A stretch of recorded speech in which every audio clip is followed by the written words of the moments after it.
Hello बच्चों, कैसे हैं आप लोग। मैं विरजेश सिंह आपके चैनल एसओटी पे आज लेकर आया हूँ क्लास 10 केमिस्ट्री का chapter 1 chemical reaction and equation का इजी एंड फुल एक्सप्लेनेशन। तो समय को बर्बाद न करते हुए वीडियो स्टार्ट करते हैं। केमिकल रिएक्शन किसे कहते हैं? जिसमें दो या दो से अधिक केमिकल आपस में रिएक्ट करके एक नया सब्सटेंस फॉर्म करते हैं। जैसे the process of interaction of chemical to form new substance. इसमें दो या दो से अधिक केमिकल इंटरेक्शन करते हैं और एक नया सब्सटेंस फॉर्म करते हैं। अब किसी भी केमिकल रिएक्शन के लिए दो चीज़ की आवश्यकता होती है। एक रिएक्टेंट्स जो रिएक्ट करे और उनके रिएक्ट करने से कोई नया सब्सटेंस फॉर्म होता है, उसे हम प्रोडक्ट कहते हैं। जैसे reactants, chemical which reacts are called reactants और products chemical which are produced are called products। जैसे इसमें एक कुछ एग्जांपल है, जैसे हाइड्रोजन और ऑक्सीजन मिलकर वाटर फॉर्म कर रहे हैं। इसमें हाइड्रोजन और ऑक्सीजन आपका रिएक्टेंट हो गया और वाटर आपका प्रोडक्ट हो गया। अब कंडीशन ऑफ रिएक्शन, किसी भी रिएक्शन को होने के लिए चार मेन कंडीशन होता है। जैसे पहला हो गया आपका हीट या इलेक्ट्रिसिटी या प्रेशर या आपका सनलाइट। जैसे यहाँ पे एग्जांपल है X + Y, दो केमिकल हैं जो सनलाइट के प्रेजेंस पे Z को प्रोड्यूस कर रहे हैं। कैटलिस्ट क्या होता है? कैटलिस्ट ऐसे केमिकल सब्सटेंस होते हैं जो किसी भी केमिकल रिएक्शन के रेट को इंक्रीज कर देते हैं बिना उसमें पार्टिसिपेटिंग किए हुए। They are those chemicals which increase the rate of reaction without actually participating in it. जैसे हाइड्रोजन पेरोक्साइड का हम डिकम्पोज जब करते हैं तो हमें H2 और O2 मिलता है, लेकिन इसके डिकम्पोजिशन में बहुत ज़्यादा समय लगता है। अगर इसी में हम पोटेशियम परमैंगनेट का 5 ग्राम पोटेशियम परमैंगनेट अगर डाल दें तो रिएक्शन का जो रेट है वो इंक्रीज हो जाएगा और रिएक्शन होने के पश्चात 5 ग्राम पोटेशियम परमैंगनेट हमको वापस मिल जाएगा। Main 4 types of chemical reaction. सबसे पहला है कॉम्बिनेशन रिएक्शन। कॉम्बिनेशन का मतलब होता है जुड़ना। इसमें दो केमिकल आपस में जुड़कर एक सिंगल कंपाउंड फॉर्म करते हैं। अ रिएक्शन वेयर 2 और more elements form a single compound. जैसे इसमें कार्बन और ऑक्सीजन रिएक्ट करके एक सिंगल कंपाउंड फॉर्म कर रहे हैं, carbon dioxide.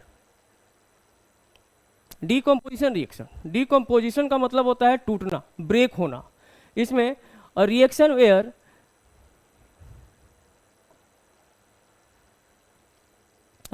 Where is a break down of a single compound into 2 और मोर एलिमेंट्स। इसमें कैल्शियम कार्बोनेट को जब हम 1000 डिग्री सेंटीग्रेड पे गर्म करते हैं तो हमें कैल्शियम ऑक्साइड और कार्बन डाइऑक्साइड मिलता है।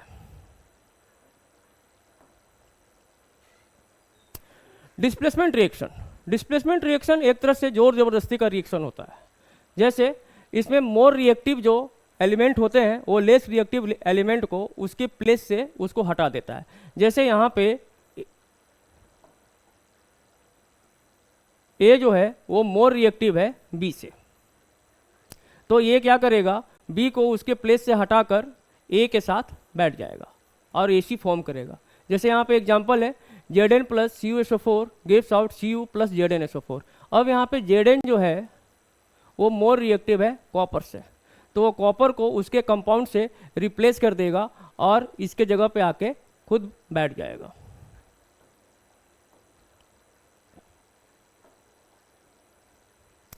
Double displacement reaction, the type of chemical reaction in which mutual exchange of ion take place. ऐसा रिएक्शन जिसमें आयनों का म्यूचुअल टेक प्लेस होता है, एक्सचेंज होता है। ठीक है, जैसे यहाँ पे AB + CD gives out AD और CB। जैसे यहाँ पे A जो है D के साथ आ जाएगा और B C के साथ आ जाएगा। जैसे यहाँ पे देखिए AgNO3 + NaCl है, तो Ag जो है वो Cl के साथ आ जाएगा और Na जो है वो NO3 के साथ आ जाएगा। Some special types of decomposition reaction. Thermochemical reaction, thermochemical reaction ऐसा रिएक्शन जिसमें हीट इन्वॉल्व होता है। जैसे type of chemical reaction which involve heat are called thermochemical reaction. इसमें हीट के मदद से, हीट की हेल्प से ब्रेक होता है, और हीट की हेल्प से जो ब्रेक होता है उस प्रोसेस को हम बोलते हैं थर्मोलाइसिस।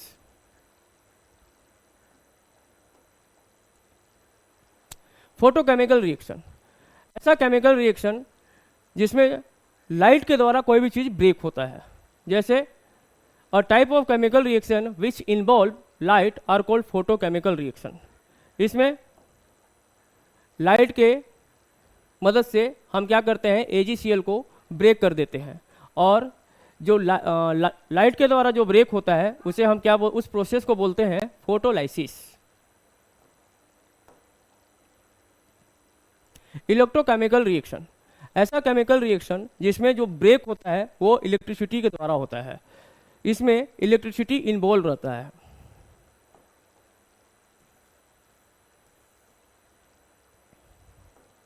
जैसे type of chemical reaction which involve electricity are called electrochemical reaction, और इस प्रोसेस को हम बोलते हैं electrolysis.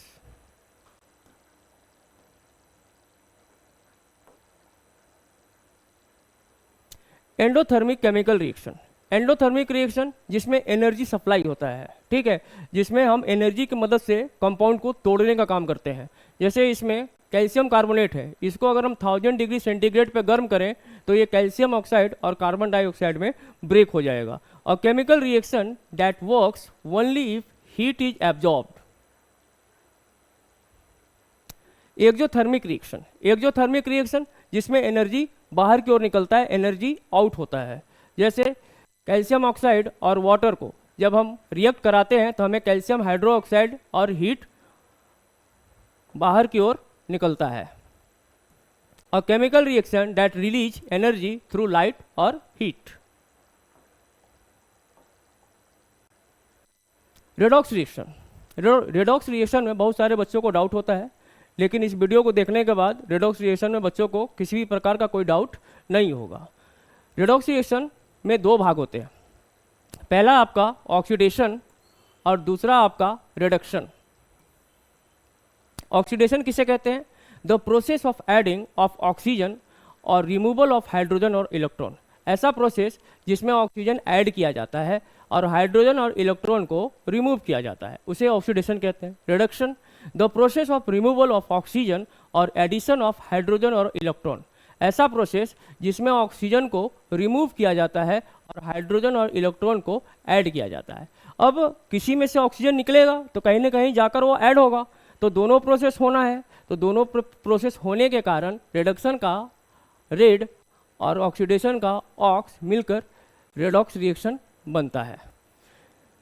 Oxidising agent, the chemical that oxidise other chemical but itself reduce. ऐसे केमिकल जो दूसरे को ऑक्सीडाइज कर दे लेकिन अपने आप में से ऑक्सीजन को रिड्यूस कर दे, ऐसे को हम ऑक्सीडाइजिंग एजेंट कहते हैं। Reducing agent, the chemical that reduce the other chemical but itself oxidise. ऐसे केमिकल जो दूसरे से ऑक्सीजन खुद ले ले और दूसरे में ऑक्सीजन को रिड्यूस कर दे, ऐसे को रिड्यूसिंग एजेंट कहते हैं। अब यहाँ पे एग्जाम्पल दिया हुआ है, जैसे लेड ऑक्साइड प्लस में हाइड्रोजन है जो गिव्स आउट क्या देता है हमको, लेड और प्लस में H2O। अगर हम यहाँ पे देखें तो यहाँ पे PbO है और प्लस में H2। यहाँ पे हम क्या देखते हैं कि लेड ऑक्साइड में से ऑक्सीजन रिड्यूस होकर हाइड्रोजन में ऐड हो रहा है। तो जो आपका PbO हो गया वो आपका ऑक्सीडाइजिंग एजेंट हो गया, और हाइड्रोजन क्या कर रहा है, दूसरे में से ऑक्सीजन को लेकर अपने आप में ऐड कर रहा है, तो हाइड्रोजन आपका रिड्यूसिंग एजेंट हो गया। यहाँ पे रिड्यूस हो रहा है लेड ऑक्साइड और ऑक्सीडाइज हो रहा है हाइड्रोजन। रिड्यूसिंग एजेंट हो गया आपका हाइड्रोजन और ऑक्सीडाइजिंग एजेंट हो गया आपका PbO। अब प्रेसिपिटेशन रिएक्शन, ये क्या है? प्रेसिपिटेशन रिएक्शन ऐसा होता है जिसमें दो या दो से अधिक रिएक्टेंट रिएक्शन करके एक इनसॉल्युबल पार्टिकल्स फॉर्म करते हैं, ठीक है। और precipitation reaction occurs when two soluble salt combine in solution to form or insoluble salt known as precipitate, उसे हम precipitate बोलते हैं। अब यहाँ देखिए कैल्शियम हाइड्रोक्साइड और प्लस में कार्बन डाइऑक्साइड, ये दोनों आपस में मिलकर कैल्शियम कार्बोनेट और प्लस में वाटर फॉर्म कर रहे हैं। जो ये आपका कैल्शियम कार्बोनेट है वो वाटर इनसॉल्युबल है। अब इसी को हम बोलते हैं पीपीटी।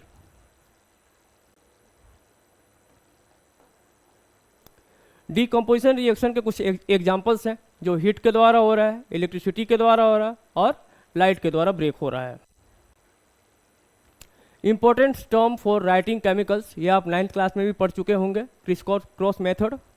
अब इसमें आपका ये जानते हैं हम लोग कि जो जितना इलेक्ट्रॉन लूज करेगा उतना प्लस चार्ज और जितना इलेक्ट्रॉन वो गेन करेगा वो आपका माइनस चार्ज। जैसे Na का एटॉमिक नंबर होता है 11, इसका इलेक्ट्रॉनिक कन्फिगरेशन होता है 281 और क्लोरीन का होता है आपका 17, 2, 8 और 7। सोडियम क्या करेगा, एक इलेक्ट्रॉन लूज कर देगा और वो क्लोरीन एक इलेक्ट्रॉन गेन कर लेगा। तो Na के पास प्लस का चार्ज और Cl के पास माइनस का चार्ज हो जाता है, तो हमको फॉर्म होता है NaCl, ठीक है, सोडियम क्लोराइड। उसी प्रकार कॉपर अगर एक इलेक्ट्रॉन डोनेट करता है तो आपको उसको हम लोग क्यूप्रेस बोलते हैं, अगर 2 इलेक्ट्रॉन डोनेट करता है तो उसे हम क्यूप्रिक बोलते हैं। इसी प्रकार आपका आयरन है, आयरन अगर 2 इलेक्ट्रॉन लूज करता है तो उसे फेरस कहते हैं और 3 इलेक्ट्रॉन अगर लूज करता है तो उसे हम फेरिक कहते हैं। अब आपका आ गया rancidity. It refers to the spoilage of food in such way that it become undesirable for consumption. Fat and oil which have been left for a long time unused get oxidized, become rancid, their smell and taste also change।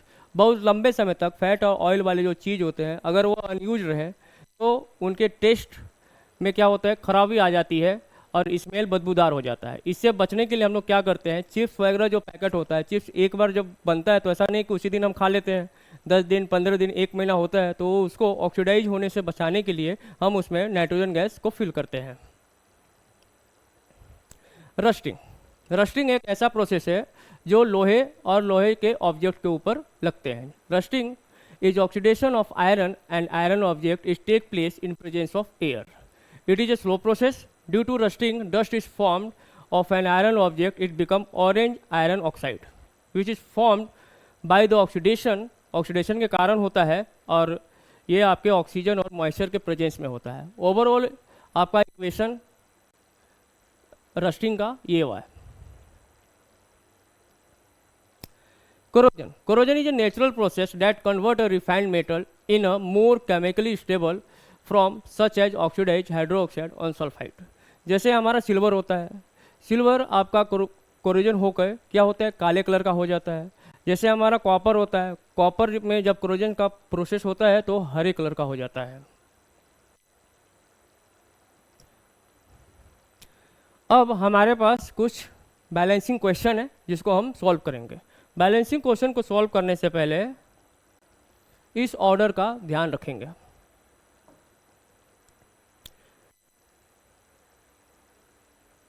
सबसे पहले हम metal को balance करते हैं, उसके बाद non metal को balance करते हैं, उसके बाद हाइड्रोजन को बैलेंस करते हैं और उसके बाद ऑक्सीजन को बैलेंस करते हैं। अब यहाँ पे सबसे पहले हमारे पास है H2 प्लस में O2 गिव्स आउट H2। तो सबसे पहले हम क्या देखेंगे, मेटल तो है नहीं हमारे पास, इसमें नॉन मेटल भी नहीं है हाइड्रोजन और ऑक्सीजन के अलावा। तो सबसे पहले हम ऑक्सीजन को सॉल्व करेंगे। ऑक्सीजन हमारे पास यहाँ पे 2 है, यहाँ भी ऑक्सीजन हमारे पास 2 है, लेकिन प्रोडक्ट वाले साइड में ऑक्सीजन यहाँ पे हमारे पास 2 है, तो इधर हमारे पास एक ही है तो हम यहाँ पे 2 लगा देंगे। अब फिर से हम देखते हैं, हाइड्रोजन इधर हमारे पास 2 है लेकिन यहाँ पे हमारे पास हाइड्रोजन 4 हो गया, तो हम यहाँ पे क्या करेंगे, 2 लगा देंगे। उसी तरह आपका जैसे ये हमारे पास है H2SO4 प्लस में MgOH का whole twice gives out MgSO4 plus में आपका H2O हो गया। अब जैसे सबसे पहले मेटल देखेंगे, मेटल नहीं है हमारे पास, मेटल है हमारे पास मैग्नीशियम। तो एक मैग्नीशियम आपका रिएक्टेंट वाले साइड में है, एक मैग्नीशियम इधर भी है, मैग्नीशियम हमारा बैलेंस है। इसके बाद हम नॉन मेटल देखेंगे, नॉन मेटल हमारा सल्फर, एक सल्फर इधर है, एक सल्फर इधर है हमारा, तो वो भी बैलेंस है। अब इधर हम हाइड्रोजन देखेंगे, तो यहाँ पे हमारा हाइड्रोजन 2 है और यहाँ पे 2 है, 2 और 2 हमारे पास हाइड्रोजन हो गया 4। और इस प्रोडक्ट वाले साइड में हाइड्रोजन 2 ही है, तो हम यहाँ पे 2 लगा देंगे, तो हमारा हाइड्रोजन 4 हो गया। उसके बाद ऑक्सीजन देखते हैं, ऑक्सीजन हमारे पास यहाँ पे 4 ऑक्सीजन और यहाँ पे 2 ऑक्सीजन, तो 4 और 2 हमारे पास इधर 6 ऑक्सीजन हो गया। इधर देखते हैं, इधर हमारे पास 4 और ये 2, 6 ऑक्सीजन, ये भी हमारा बैलेंस है। आगे बढ़ा दो दीदी। अब हम देखते हैं इधर C6H6 प्लस में O2 gives out CO2 plus में H2O।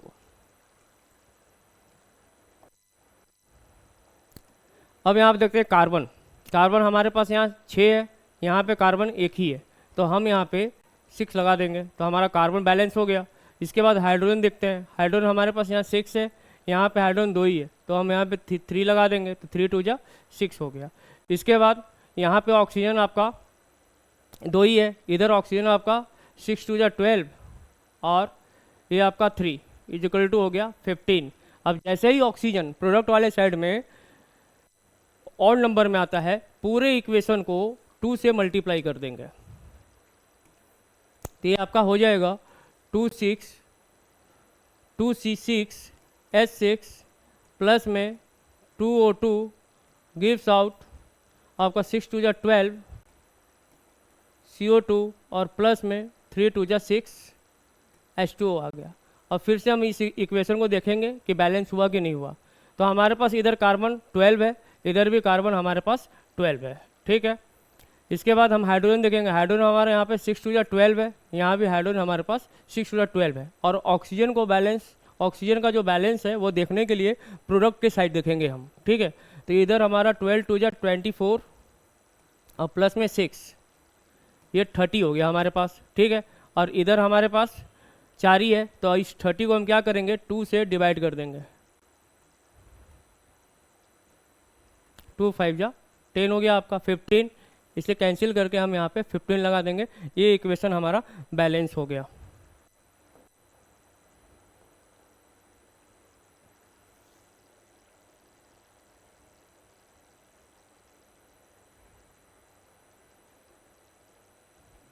इसके बाद और बहुत सारे एग्जाम्पल्स हैं, जैसे इसको देखते हैं हम। जैसे हमारे पास इधर कार्बन आपका 12 H26 प्लस में O2 gives out CO2 plus में आपका H2O, ठीक है। अब उसी ऑर्डर को फॉलो करेंगे, पहले मेटल को बैलेंस करेंगे, फिर नॉन मेटल को, फिर हाइड्रोजन को, फिर ऑक्सीजन को। तो यहाँ पे हमारे पास मेटल है नहीं, नॉन मेटल है, C यहाँ पे आपका 12 है, यहाँ पे एक ही है, तो हम यहाँ पे क्या करेंगे, यहाँ पे 12 लगा देंगे, तो हमारा कार्बन हो गया 12, इस साइड भी और इस साइड भी। इसके बाद आपका हाइड्रोजन 26 है, इधर आपका 2 ही है, तो हम यहाँ पे लगा देंगे 13, तो 13 2 जा 26 हो गया, ठीक। उसके बाद ऑक्सीजन देखते हैं, ऑक्सीजन यहाँ पे हमारे पास 2 ही है, इधर आपका 12 2 जा 24 और प्लस में 13, अब यहाँ पे 37 आ गया। एक बार फिर ऑड नंबर में आ गया प्रोडक्ट साइड में, तो जब ऑड नंबर में आएगा तो हम क्या करेंगे, इस होल इक्वेशन को 2 से मल्टीप्लाई कर देंगे। आपका 2C12H26 प्लस में 2O2 गिव्स आउट 12 2 जा 24 CO2 और प्लस में 13 2 जा आपका 26 H2O हो गया, ठीक। एक बार और देखते हैं कि बैलेंस हुआ कि नहीं हमारा। अब यहाँ देखते हैं, यहाँ 12 2 जा 24 कार्बन है, यहाँ भी 24 कार्बन है। उसके बाद हाइड्रोजन आपका 26 2 जा 52 है, यहाँ भी 52 है हमारे पास।